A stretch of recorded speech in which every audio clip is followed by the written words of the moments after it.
Hello guys, myself Netra Mehta. From today onwards, I am going to take your economic subject. So now tell me first of all, what do you understand by the word economics? आप लोग को पता होगा कि economics का मतलब क्या है, क्योंकि तुम लोग पहले भी ऑलरेडी पढ़ चुके हो.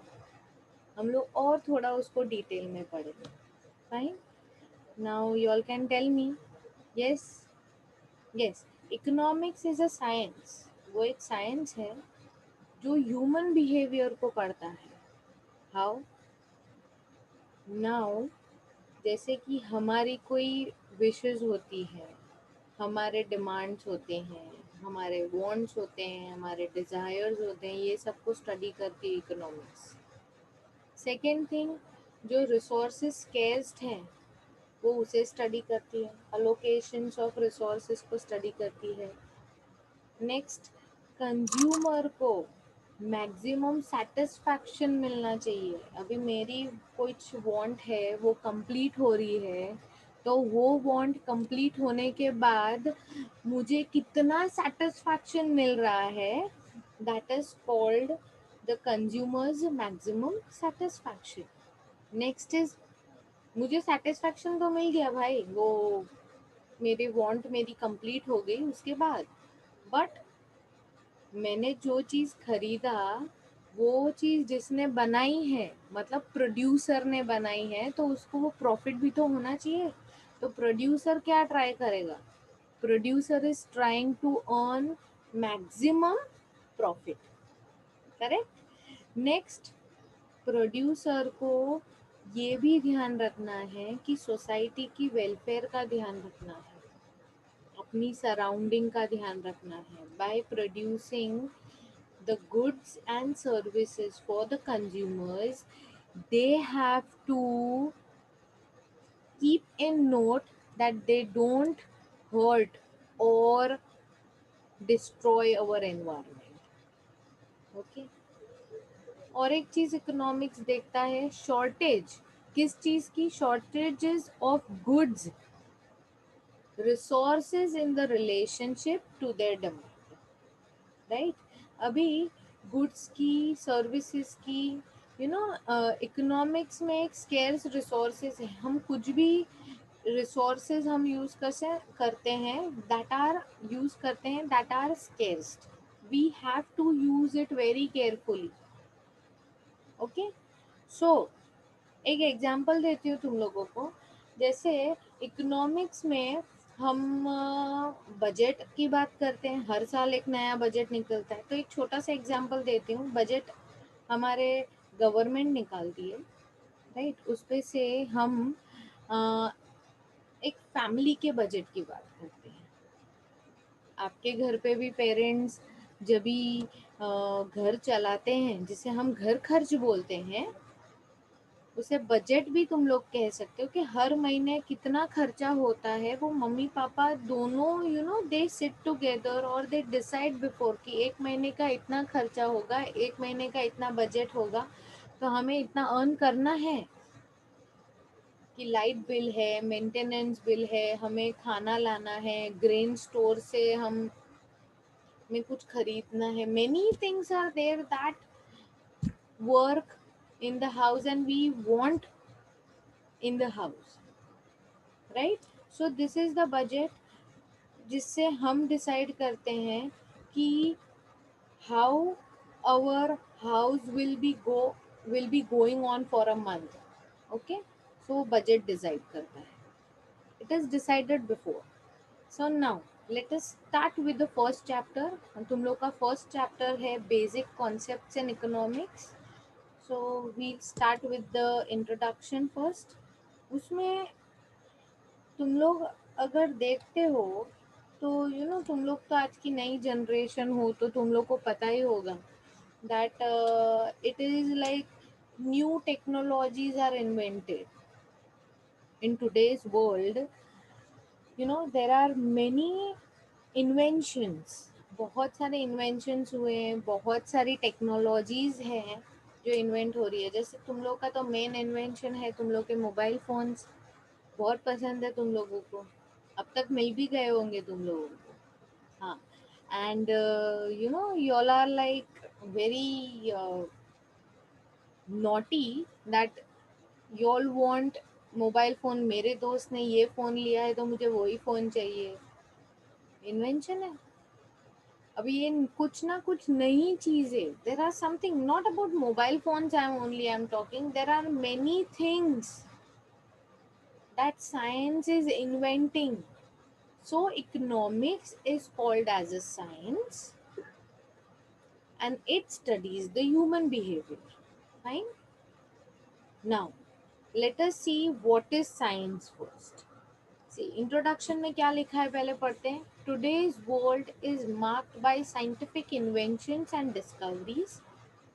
This remarkable scientific progress enables to probe into the question, what is science?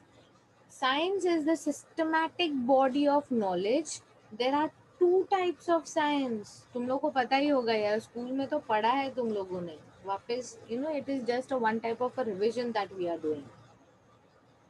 Natural science and second is the social science. Now what is natural science? जो नेचर को इंट्रोड्यूस करता है, जो नेचर हमें देता है, उसे हम नेचुरल साइंस बोलते हैं. Now, natural science is one whose laws are universally acceptable and their validity can be tested in a laboratory under controlled conditions. Natural science are also called exact science because of their empirical approach to study, example mathematics, physics, chemistry, etc. Fine. What is natural science? They are universally acceptable. जैसे यहाँ पे तुम लोग देख सकते हो, mountains है, सन है, प्लांट्स है, ट्रीज है, विंड है, ये सब नेचुरल है. We don't have to pay for this things, but these are the things which give us lives. जैसे विंड है, वो हमें ऑक्सीजन देती है.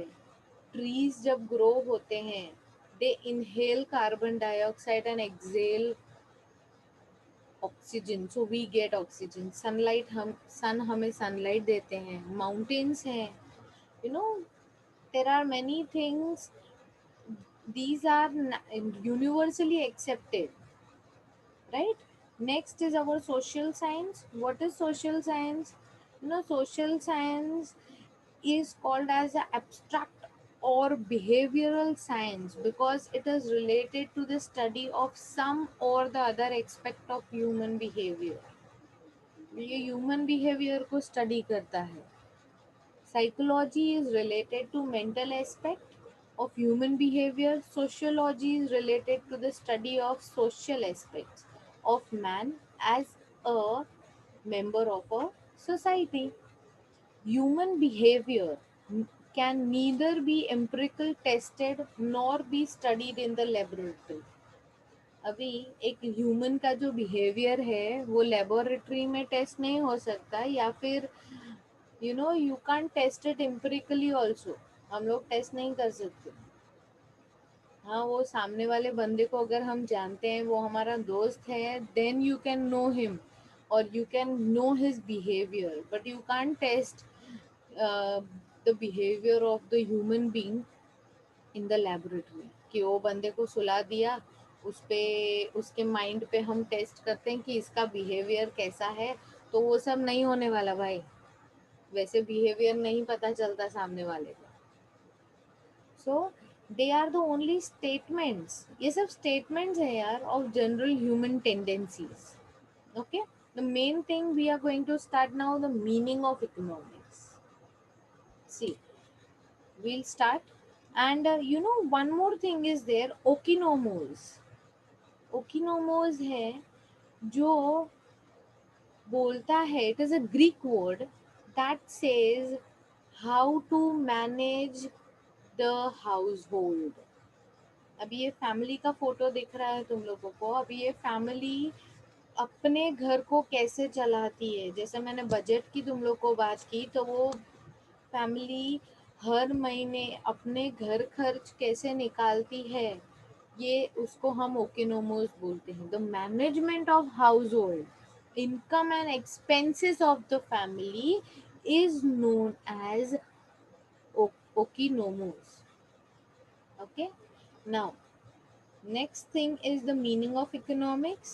You can see, yes, Paul Samuelson ने लिखा है, he is the queen of social science.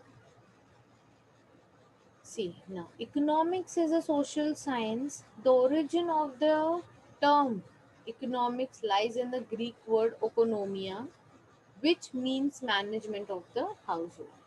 Economics is referred to as Queen of Social Science by Paul Samuelson. Economics deals with the economic aspects of human behavior. It deals with how human beings satisfy unlimited wants with limited means. Let us understand the nature of economics with the aspects of some popular definitions. अभी ये कुछ popular definitions हैं. Adam Smith ने लिखा है, कौतल्या ने लिखा है, फिर लीनियन रॉबिन्सन ने लिखा है. ये सब चीज़ें definitions हैं, you all have to learn. But you know, this thing will go round and round, that what is economics. Each and every author have been written into their with their understandings. Okay, let us see. सबसे पहले कौटिल्य का है. तुम लोग ने सुना होगा, वो चंद्रगुप्त मौर्य सीरियल आती थी, उसमें चाणक्य, चाणक्य नाम बहुत पॉपुलर है. चाणक्य नाम सुना होगा तुम लोगों ने. It will be known to you all. उन्हें ही कौटिल्यास बोलते हैं, या फिर उन्हें विष्णुगुप्ता के नाम से भी जाना जाता है.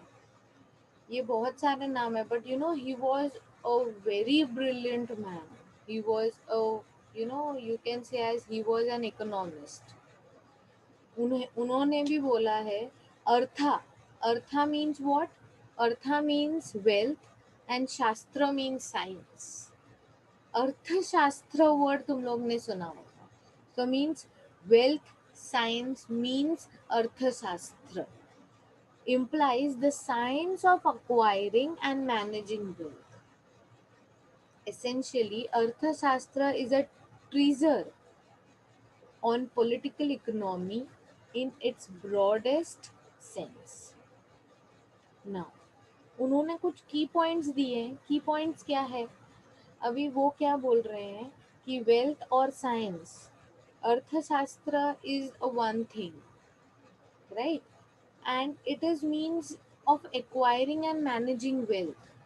अभी पैसे मेरे पास है, उसे मैं कैसे कैसे मैनेज करती हूँ, कैसे मैं अक्वायर करती हूँ, और कैसे मैं उसे यूज करती हूँ, that is called wealth science, right. So crucial role of state और गवर्नमेंट. सबसे पहला, स्टेट और गवर्नमेंट का एक क्रूशल रोल होता है. अपनी इंडिया को चलाने के लिए गवर्नमेंट क्या क्या चीज़ें करती है. बजट निकालती है, बजट में ये चीज़ पे इतना टैक्स लगेगा, ये गुड्स पे ये टैक्स लगेगा, फूड टैक्स होता है, जीएसटी होता है, right. It is a crucial role, it is a very important role of the government to decide how to run the country. Okay, second point is your focus on creation of wealth as the means to ensure welfare of the state. Focus कहाँ जाना चाहिए? Creation of wealth. Wealth increase होना चाहिए तो ही मेरी country develop होगी. Developing नहीं, अभी still we can see our India is still developing. It is not called as a developed country, but yes, our government is trying to what? To make our India developed. So it is trying to create wealth and to ensure the welfare of the state. Okay. Need for efficient administrative machinery for good governance. अच्छी machineries चाहिए. Complications of political ideas into अर्थशास्त्र. Political ideas चाहिए, for wealth science to increase how to manage and how to use the wealth that we have earned. जैसे कि हम अगर घर की बात करें कि घर पे मेरे मम्मी पापा दोनों काम करते हैं, वो घर पे पैसे लाते, तो वो पहले मम्मी पापा दोनों डिसाइड करते हैं कि ये चीज़ में इतने पैसे जाने वाले हैं, मेरे बच्चे के फीस में इतने जाएंगे, ट्यूशन फीस में इतने जाने वाले हैं, तो मुझे ओवरऑल टोटल इतने पैसे घर पे आने चाहिए, उससे ज़्यादा आने चाहिए, क्योंकि for saving purpose also, there should be some part of savings also. तो थोड़े पैसे जो हम डिसाइड करते हैं where to how to acquire and how to manage the wealth, it is known as wealth science, or you can say as a arthashastra. Okay, clear? Now next Adam Smith का definition है. Adam Smith क्या कहते हैं? Wealth oriented definition है वो एक classical economist है. Yes, he's a classical economist. Classical economist, and he's also called as the father of economics.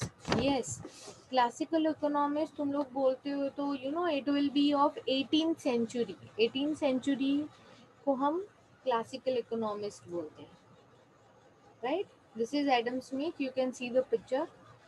Now what he is saying, he has given a wealth oriented definition for economics. Now he is saying, he out of his many literary contributions to economics, he is the most famous for his 1776 piece of work, An Inquiry into the Nature and Causes of Wealth of Nation. Adam Smith define क्या करते हैं? Science, a science of wealth. What is economic? एक wealth oriented definition कही है वो लोग उन्होंने, that is a science of wealth, right? He is also 18 century के वो ऑथर हैं फॉर इकोनॉमिक्स. की पॉइंट्स क्या दिए हैं उन्होंने? ये दिया है कि लेजी स्फेयर होना चाहिए. लेजी स्फेयर मीन्स गवर्नमेंट का इंटरवेंशन ही नहीं होना चाहिए, गवर्नमेंट के बिना सब चलना चाहिए. कैपिटल और वेल्थ एक्यूमुलेशन होना चाहिए. एक्यूमुलेशन मतलब इकट्ठा करना सब, आई एम गैदरिंग इट. फिर we'll decide how to use. After that I can decide how, where and which, for which purpose I will be using that wealth and capital. Natures of law in economic affairs and divisions of labor as an aspect of growth theory, right? You can learn any one definition that has been uh, uh, that has been asked, or you can, whichever is easy for you all, you can learn that definition with the key points you all have to learn, so it will be more helpful to you. Next is professor Alfred Marshall. Welfare oriented ही है, पर ये neo classical economist है जो 19th century और first half of 20th century की बात करते हैं. वो तभी के थे. It is, you can see here, it is written, ही विच उन्होंने एक बुक पब्लिश की थी, that is principle of economics, and that too in 1890. और वो डेफिनेशन उन्होंने क्या दी है? Economics is the study of a mankind in the ordinary business of life. It examines that part of individual and social action which closely connected with the attainment and use of material requisites of well-being. Right? Now, neo classical economist हमें क्या कह रहे हैं? उन्होंने भी welfare oriented ही लिखी है, but उन्होंने ये दिया है कि एक स्टडी है किसका? मैनकाइंड का. ऑर्डिनरी बिजनेस लाइफ वो लोग की कैसे चलती है उस पे. And what he examines, it examines the individual and the social actions which is closely connected with the attainment and use of material requisites of well-being. Fine. ये है अल्फ्रेड मार्शल. तो उन्होंने ये कहा है कि मैनकाइंड को स्टडी करते हैं. What Adam Smith had said, a science of wealth. Alfred Marshall ने study of mankind ordinary of business life कहा है. और अभी लियोनेल रॉबिन्सन ने क्या कहा है वो हम लोग देख लेते हैं आगे की पॉइंट्स के बाद. What are the key points? Study of an ordinary man. Yes, जैसे मैंने बताया, economics is a behavioural science. Third is study of a material welfare, and fourth one is economics is not simply a study of wealth. Economics सिर्फ पैसों के बारे में, wealth के बारे में या कैपिटल के बारे में ही नहीं बात करता. It is all over that how the country is running. It is not running only on the wealth. No, he's the neoclassical economist Alfred Marshall is saying that only. सिर्फ wealth पे ये नहीं चल रहा है. There are many other aspects that how an economy is running. Okay? अभी Lionel Robinson की क्या है डेफिनेशन वो देख लेते हैं. स्केर्सिटी ओरिएंटेड है उनकी. एडम स्मिथ की और अल्फ्रेड मार्शल की दोनों की कौन सी थी डेफिनेशन? वेलफेयर ओरिएंटेड थी. अभी ये लियोनेल रॉबिन्सन की कौन सी है? स्केर्सिटी ओरिएंटेड है. Fine. Now this is the most popular definition of economics.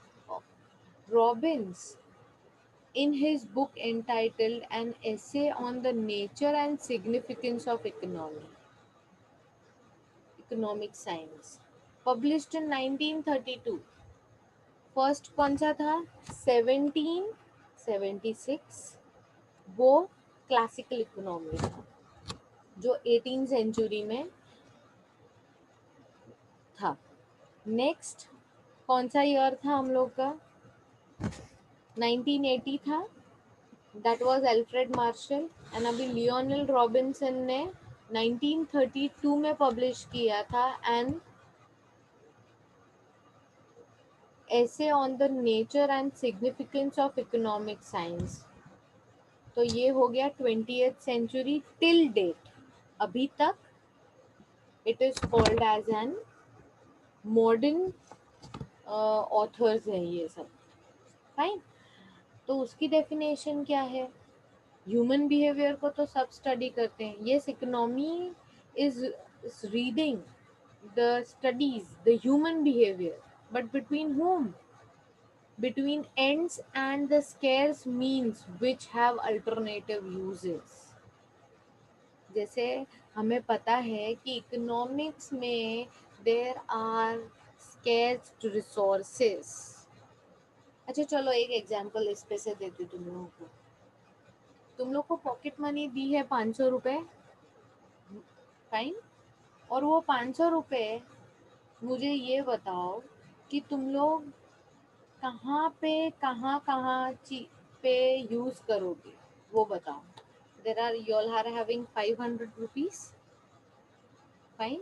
Now 500 is your scarce resources. बराबर है. 500 scarce resources है. अभी तुम लोग ये वीडियो पॉज करो, सोचो कि ये 500 रुपए तुम लोग कहाँ पे यूज करो.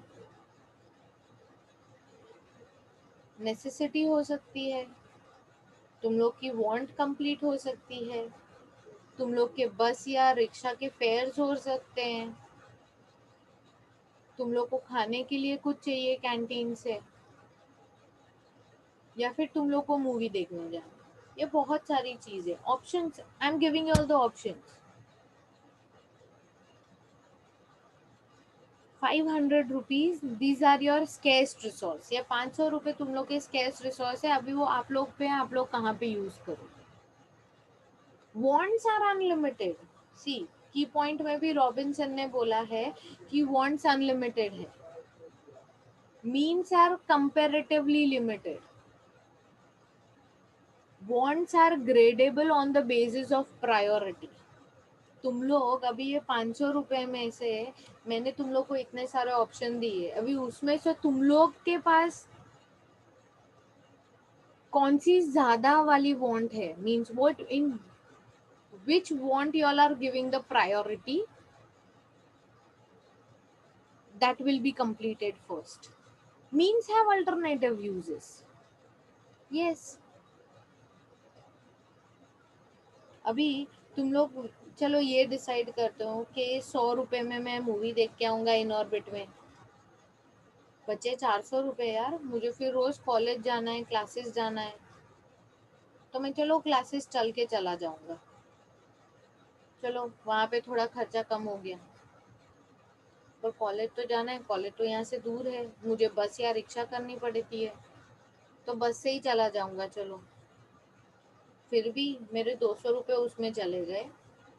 इन ऑर्बिट में सुबह को जाओगे तो अराउंड 80-100 के अंदर टिकट आ ही जाएगी तुम लोग की, वहाँ पे कुछ खाना मत, तो 200 रुपये बच जाएंगे तुम लोग के, and more 200 rupees, 100 you can keep for your necessity and another 100 you can keep for your eating in the canteen once in a while, तो हो गए तुम लोग के 500 रुपये।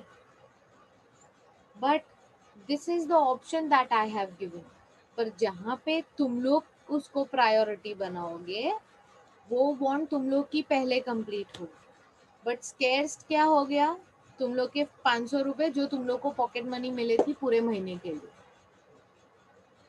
आजकल नहीं चलती मुझे पता है, but it was just an example for making you all understand. चलो नेक्स्ट हम क्या पढ़ेंगे देखते हैं, branches of economics.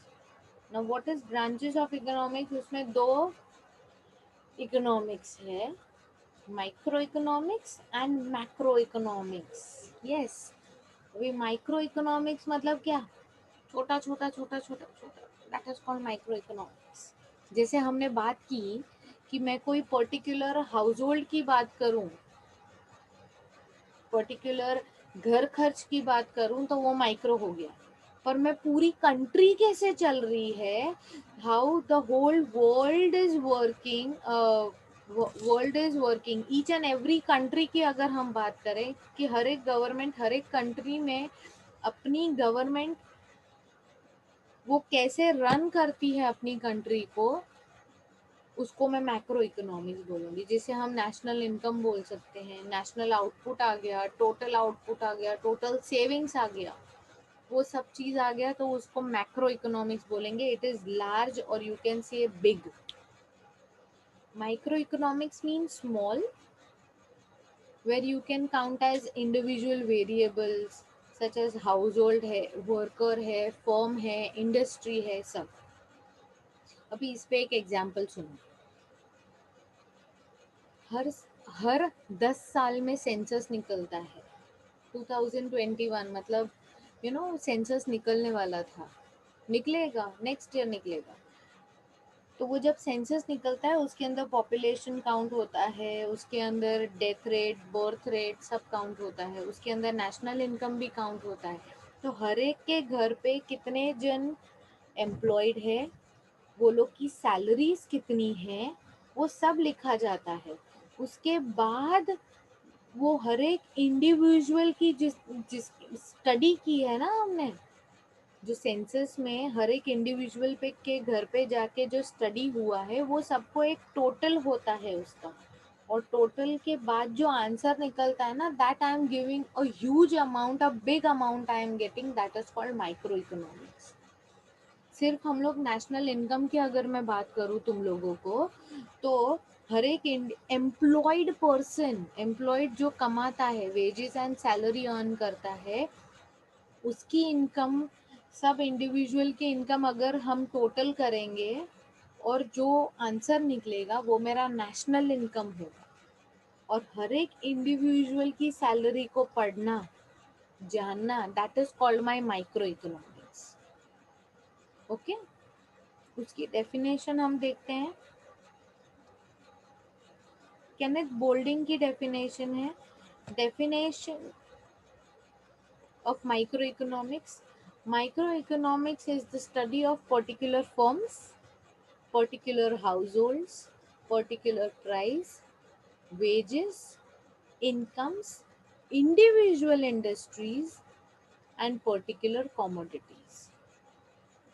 This is called microeconomics. और सेम एज इसका ऑपोजिट अगर हम देखेंगे तो वो मैक्रो इकोनॉमिक्स हो जाएगा. यहाँ पे पर्टिकुलर फर्म की बात हो रही है तो वो माइक्रो इकोनॉमिक्स हो गया. इंडिविजुअल प्राइस, वेज और इनकम की बात हो रही है तो वो माइक्रो हो गया. पर मैं अगर नेशनल इनकम की बात करूँ तो वो मैक्रो हो जाएगा. राइट.